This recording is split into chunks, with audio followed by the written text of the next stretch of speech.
Friends, lovers and fellow poker degenerates, I am Billy and this is the Billy Bluff Poker Vlog. Join us and we'll have some fun, taking cash off everyone, playing cards till 2 AM, then wake up and do it again. It's Billy Bluff, Billy Bluff.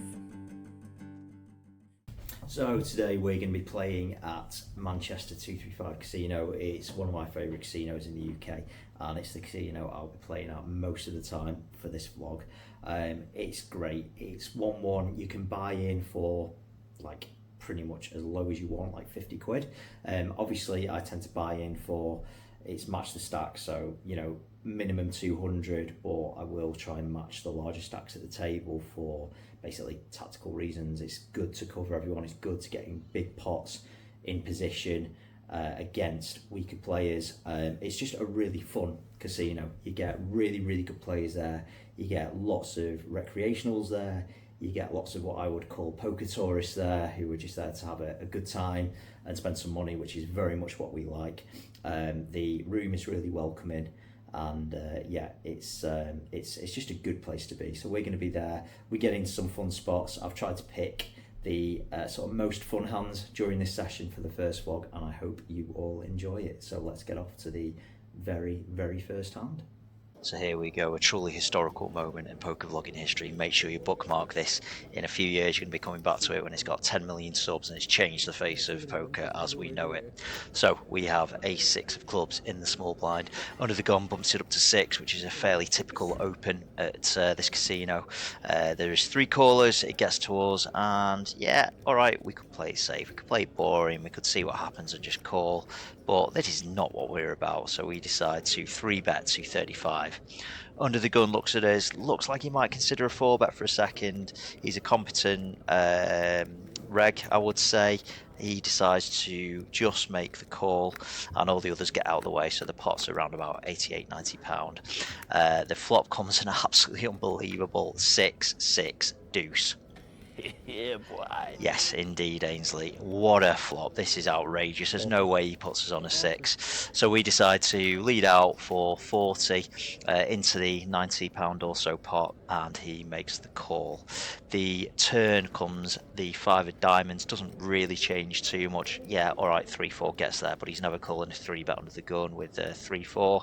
I'm not too concerned about boats. For example, if he's got 2s full or 5s full, but I do make a mistake here. I get greedy, as should always be in live poker, and I decide, looking at his stack, he's got about a pot-sized stack remaining, so I decide to shove all in.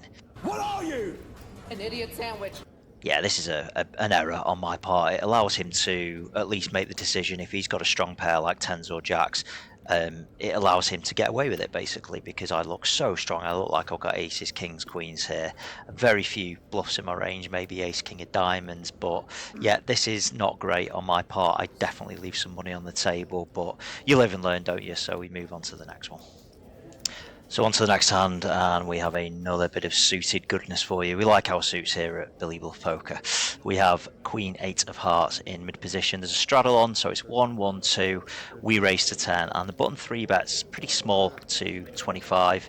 It folds back around to me, and yeah, obviously I'm not gonna fold that. I don't even fold my laundry, as they say. So we made the call, £52 in the pot.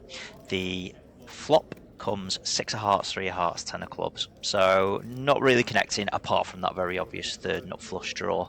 The button bets for 35 after we check it over to them, which is pretty big, but you know, what the hell, let's make the call. We're splashy, we're loose, we like to play. And then the turn comes the rather delightful king of hearts. Yeah, we've got the second nut flush here. This is great.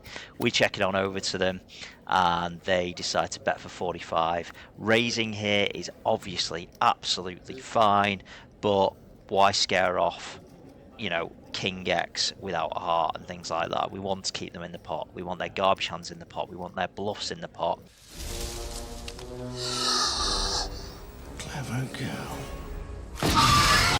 So we just make the call. and the river comes the 2 of diamonds. Now, actually here, I do decide to take the lead. I don't want them checking back their king X or even very weak flushes. So I lead out for £100, and he absolutely snap calls me. Great news, because obviously the nut flush would raise it. He shows the 5-7 hearts, so unlucky for him, but yeah, great value towning at the end there. On to the next hand, so ace 8 of spades. I told you we love suited hands on this vlog. I am only ever going to show suited hands. You cannot lose with them, possibly. Oh, and Senator, just one more thing. Love your suit. So ace 8 of spades. They under the gun, he raises to 10. There's a 1-1-2 straddle on, so he raises to 10. A caller in between, and I make the call rather than 3 betting, because I decide to be a bit of a wuss on this occasion. You're a pussy. So yeah, ace 8 of spades, and the flop comes a very, very lovely ace of diamonds, 5 of spades, 6 of spades. So this gives us top pair, the nut flush draw, and a backdoor straight flush. Great, fantastic. The under the gun bets 15. Gets raised to 30 by the next guy, so this is getting interesting, getting a bit hairy. And then I do something, I make my second mistake on this vlog. No airs and graces, I'll tell you all my mistakes. I raise it to 100. I don't know what this accomplishes, because I'm not. What am I getting value from here? Like, realistically, very, very little. There's very few worse hands that are going to call here, and I'm not getting better hands to fold. The only thing it's doing is bloating the pot, and although I've obviously got fantastic equity, I just think it's an error. I think I'm folding out worse. As it happens, the original player makes the call, and the player in between who bumped it up to 30, he folds. Weird. So the turn comes the 8 of hearts, and as you've just heard, pretty much a snap jam from under the gun. We snap call. I'm not folding 2 pair here. I've got the back door, nut flush draw, and he's very unlucky. He had ace king. Yeah, it's a tough one for him, but yeah, I just get very, very lucky on the turn, because we are behind on the flop, as I just suspected through my commentary. The river comes 6 of clubs, runs out clean, and we scoop another delightful 500 odd pound pot. So on to the next hand now. I do apologise, it isn't suited, it's ace queen off. I've already broken a promise from earlier in the episode.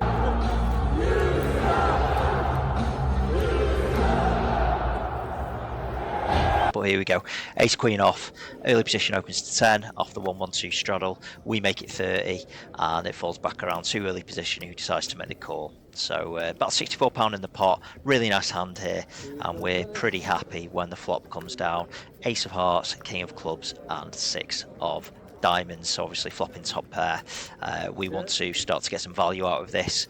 No point in playing tricky, particularly in this kind of live configuration. So we bet 20 after it's checked over to us, and early position decides to make the call. £104 in the pot, and the turn comes the queen of spades. This is really, really nice now, giving us 2 pair. Yeah, all right, jack 10 gets there, but as my mum told me last night when she was tucking me into bed, you can't be scared of monsters under the covers all your life. So we decided to go for more value. We bet 60, which is what, about 60% pot, and again the early position makes the call. So that's putting what, 224ish on the table, and we await to see a river card. We're hoping it falls in our favour, and it does. It's the 8 of clubs, more or less a total brick.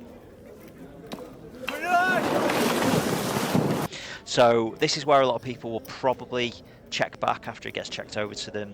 They don't want to get check raised, they don't want to get jammed on, but you can't do that in live poker. You have to go for value. Sometimes you're going to value own yourself, sure, but this is just such an easy spot to go for a bit of value. I only go for 100. I think this is a pretty good sizing. It's half pot, and the early position initial raiser, he doesn't think too long before making the call. He doesn't show his cards, but we are good, and we scoop in another 400 and odd pound pot. And this is it, the one you've all been waiting for, the one from the thumbnail. We pick up aces, angels and airwaves, the angels on our shoulder, American Airlines, Harry's apples and avocados. We raise to 10, everybody folds. we pick up the blinds. Get in. And so to the final hand of this episode. Guess what, boys and girls? It's suited. It's the 8-5 of diamonds in mid position. We bumped it up to 10. Definitely not GTO approved. Do not try this at home. I was probably bored or card dead or just fancied splashing around a little bit. 2 callers, both who have position on me. However, the flop comes 5-8-6 with 2 clubs and a spade. Very, very nice. We hit top and bottom. We like this a lot, and we decide to lead out for £15. We get a call from the cutoff, who has a similar stack size to me, maybe slightly less, so what, 500-ish, something like that. However, then the button decides to jam. They are short stacked, so they have about £75. That's obviously not an issue. I'm not going anywhere. However, what I don't want to do is play a really big pot out of position with the cutoff. I don't want him to see a turn, so I decided to re-raise it to 150. And indeed, the cutoff does fold. So we have a very simple heads up, seeing a turn and a river against the button. The turn comes the king of diamonds, a bit inconsequential, I think, on this board. And the river comes a 3 of clubs. Sweating the clubs a little bit in case he had a club draw. He didn't. Our 2 pair is good, and we scoop in a little pot to end the evening with. So there we have it, the end of episode 1 of Billy Bluff's poker vlog. I hope everyone enjoyed it. Obviously not loads of hands, I think there's about 6 or 7 on there. I'm going to try and condense more hands into episode 2, and obviously I want to try and get one out as often as possible. One a week would be fantastic if at all feasible, but considering it took me about 12 hours of editing, absolutely crazy the amount of work that goes into these vlogs. I'm not exactly tech savvy when it comes to editing tools and things like that, but hopefully I'll get more used to them and yeah, drop many more memes and gifs in there, because at the end of the day they're probably carrying it. So it's goodbye from me, and it's goodbye from Mr. Thor here. We'll see you next time on Billy Bluff's poker vlog. Thank you very much. It's Billy Bluff, Billy Bluff.